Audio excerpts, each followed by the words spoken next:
Hello guys, it's JT here with TGN. Today I'm going to show you an Elementalist build I have dubbed the Absolute AoE build.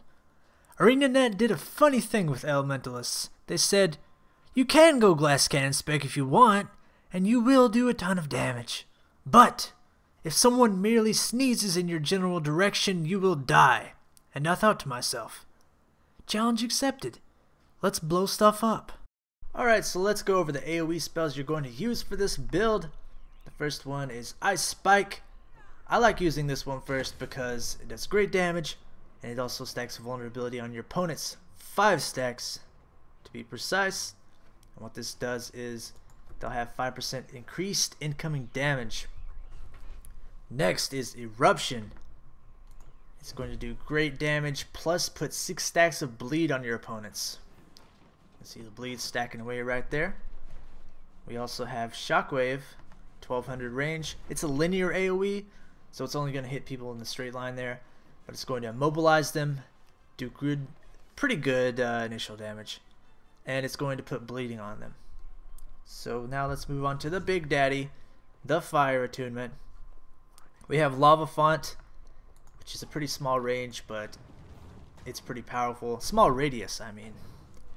Now we have Flame Burst. It's going to put burning on everyone in the area. And now we have the big daddy, Meteor Shower. Look at the huge radius here, and look at the insane amount of damage that it does. Really, really nice. And that is going to be the core AoE spells that you're going to use, in addition to Glyph of Storms. Now let's show you Glyph of Storms here. Really, really good. And the reason that you're going to use it in Fire Attunement is because one of the traits that I'll go over in a second here, which increases your damage in Fire Attunement by 10%. Now let's look at all these AoEs used together. So let's just do it. We're going to do it live. We'll throw down the Ice Spike, and then the Frozen Ground. They're not going to run out of this AoE. Then we'll throw down the Eruption here, and then a Shockwave. Now let's switch to Fire, Lava Font, Flame Burst, and let's throw down a Meteor Shower, and then Glyph of Storms. And as you can see right here, these guys are just having a really, really bad time, and most of them are dead and or dying. So now let's look at the utility skills for this build. Your heal is going to be Glyph of Elemental Harmony. You have Glyph of Storms for added AoE, Lightning Flash and Mist Form for more survivability, and Glyph of Elementals for more AoE. The other two elite skills don't really make any sense. You need to be in melee range. And plus, the Fire Elemental actually adds to your AoE. As you can see here, he has a pretty nice Flame Blast ability.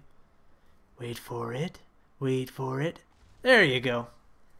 That will add to your AoE, so it's pretty good. So there are your utility skills. Now the bad news is you are very squishy, but the good news is there are a lot of staff skills and utility skills that you can use to get out of bad situations. As you can see right here, I don't have that much health at all, base health, and I have no toughness, but somehow I'm staying alive using my utility skills properly. Let's pretend this target golem is a big OP warrior and he's got an immobilize on you. So let's pop Windborne Speed. Then we're going to throw down Static Field. We're going Mist Form, so we're invulnerable. Then we will teleport away with Lightning Flash. We will lay down Unsteady Ground. If they move through it, they're crippled. We'll go Water. We'll put down Frozen Ground. They'll be slowed if they move through it. And then, let's go Fire. Why not? Burning Retreat. As you can see, there are so many ways to get out of a bad situation with this spec. Alright, so now, last but not least, let's take a look at the traits that you're going to use for this build. So let's open up my tab right here. You're going to go 30 Fire, 20 Air, and 20 Arcana. Now I'll explain why.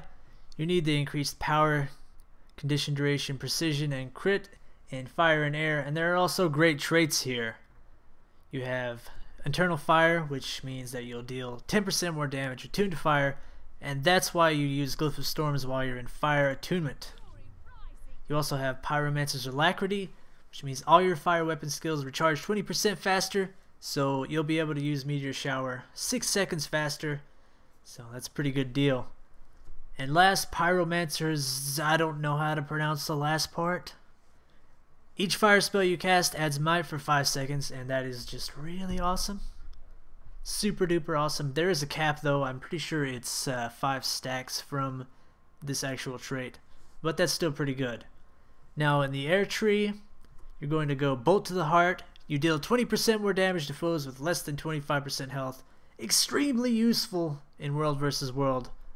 You also have Quick Glyphs, which your glyphs will recharge 20% faster, and this is going to affect Elemental Harmony, Storms, and Elementals. So just a very, very useful trait right there. And last but not least, we have Arcana.